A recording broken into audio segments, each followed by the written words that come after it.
And actually, this is the reason that the Israeli government, from the very beginning of our term, proposed a very clear policy. Now, those who call us to initiate something, we initiated. We said very clearly that we have to learn the lessons from the failures of Oslo, Camp David, Annapolis. And we have to propose something more realistic. And that's what we did. And what is our policy, proposed policy? We claim that we don't want to govern the Palestinians. And we are ready to support them, to assist them, to help them to be able to be more competent in governing themselves. As we would like to see a reliable, accountable, responsible neighbor. But in order to make it, we shouldn't talk about territory in the first priority. We shouldn't talk about settlements in the first priority. We shouldn't talk about Jerusalem in the first priority. We have to go in a slower process, we call it the bottom-up process, in which we would like to see them improving their competence in governing themselves, to have political, reliable system, judicial system, and so forth. To improve the impose of law and order, which is the only successful project, I would say, led by US generals, Dayton and today Mueller. And we support it. Economy. It's not enough what has been done. The Palestinian Authority is dependent on Western money, donors. We would like to generate the Palestinian economy from the bottom up, to make business, to create jobs, housing projects like Rawabi and so forth, and not just by spending money in a way that President Peres said it's a corrupt and ineffective way. It's like taking the money from the poor people of the rich countries and giving it to the rich people of the poor countries. And we do care about the ordinary Arab who lives in Nablus. It is according to our interests as well as our values that he will live in dignity and will enjoy well-being. But it's very hard. Corruption or whatever, it's very difficult. It's very difficult. But on top of any bottom-up approach, we would like to see an educational reform. I claim very clearly, we claim as government, Prime Minister Netanyahu claims it, as long as they educate the young generation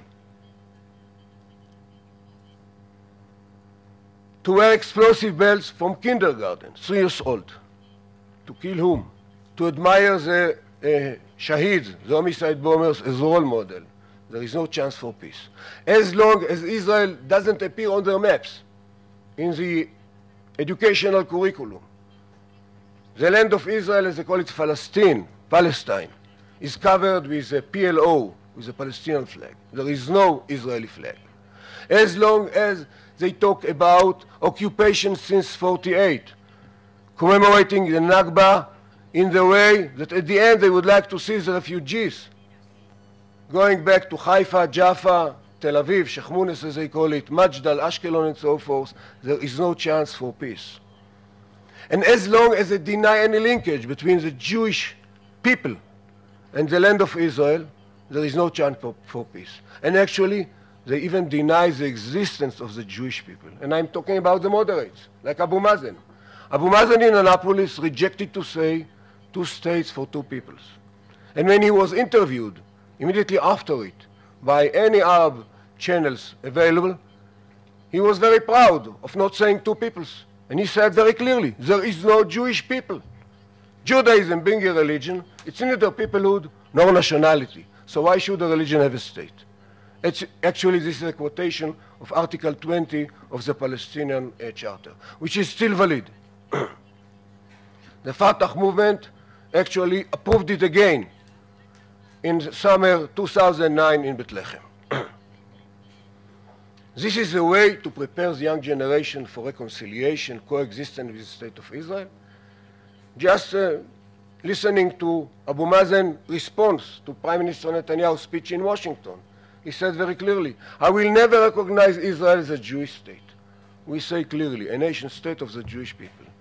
Why? Because there are those who believe the Jewish state is a religious state or whatever, theocratic state. No, the nation state of the Jewish people. And he explained why he is not ready to recognize it. First of all, because of the refugees.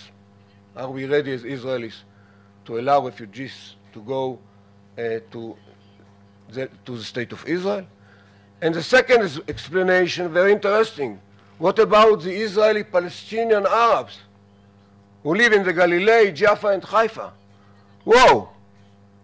What do you mean? That even reaching any peace, final settlement, along any agreed lines, 67 or whatever, this is not the end of conflict? You consider the Israeli Arabs as the next phase of your phases theory? Because of that, actually, we said from the very beginning, we don't want to govern them, we are ready to make progress from the bottom up, but if we are forced to deal with what is called the final settlement issues, like borders, Jerusalem, settlements, and so forth, we would like to get answers from the Palestinians, not as preconditions to come to the table, but around the tables, that will be the first issues to deal with. Are you ready, the Palestinians, the PLO, whatever, to recognize our right to exist as a nation state of the Jewish people? We got an answer, never.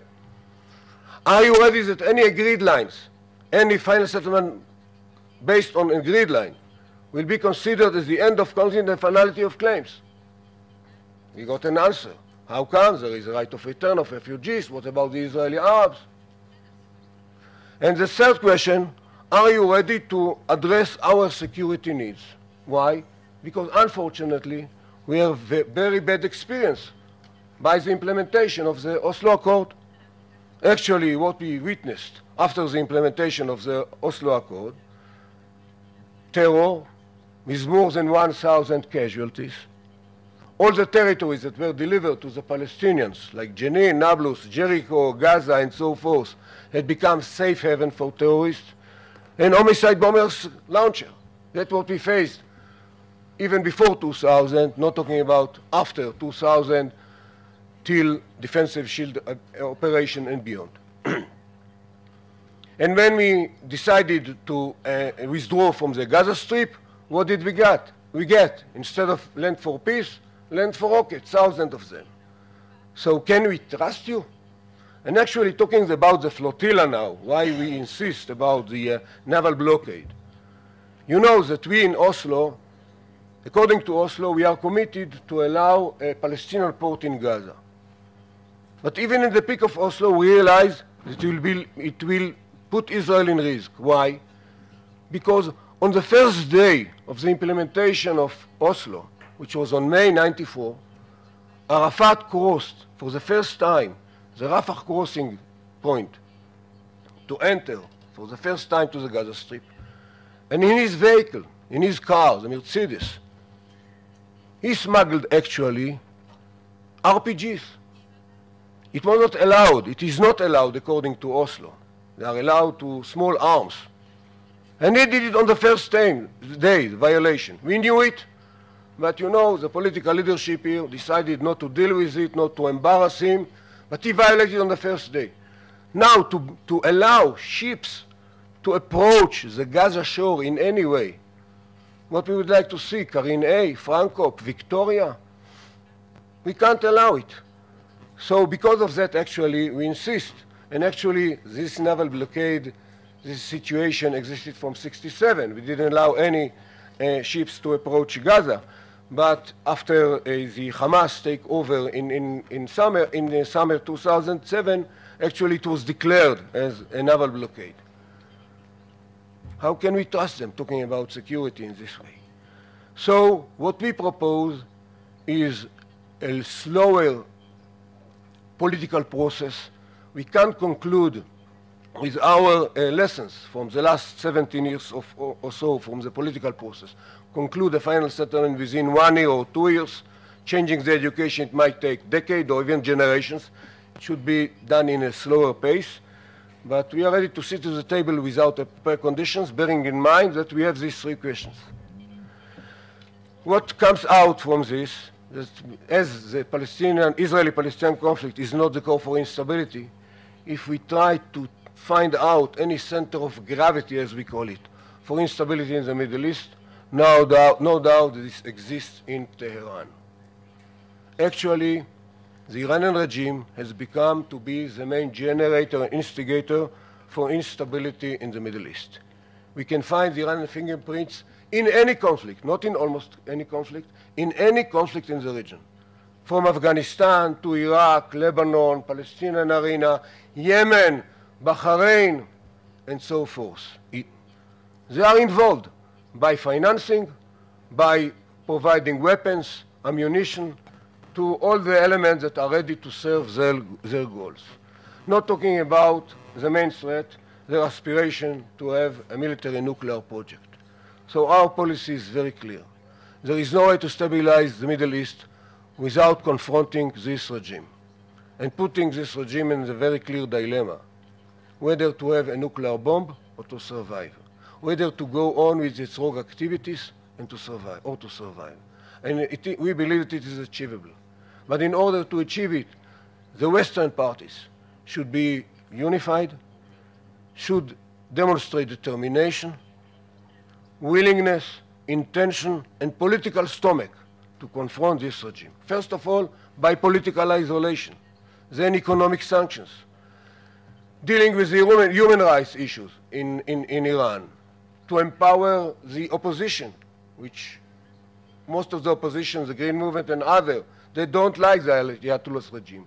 We believe that the vast majority of the Iranians don't want this Ayatollah's regime, but they are lacking the political power. And the fourth element in the strategy is to have a credible military option. It should be the last resort anyhow. But without credible military option, there is no way to convince this regime to come to this dilemma: nuclear project or to survivability, rogue activities or survivability. And we do believe that it is achievable. But as I said, we should be unified. And that should be on the first priority. There is no way to stabilize neither Afghanistan nor Iraq, talking about the future withdrawals of the coalition troops from these two arenas. There is no way to stabilize these arenas without dealing with the Iranian regime. There is no way to stabilize Lebanon or the Palestinian arena without confronting the Iranian regime. To sum up and to allow questions and answers, with this short analysis in a nutshell, I'm very optimistic about the future of the State of Israel. And as you know, we enjoy prosperous economy, science, technology, state-of-the-art, sophisticated agriculture, very rich cultural life, not talking about strong military might. It's not about quantity, it's not about natural resources, it's about our very clear secret, which is the people. Or to be more precise, brains and hearts, knowledge and spirit. And this is my source for optimism for the future of the State of Israel. Thank you.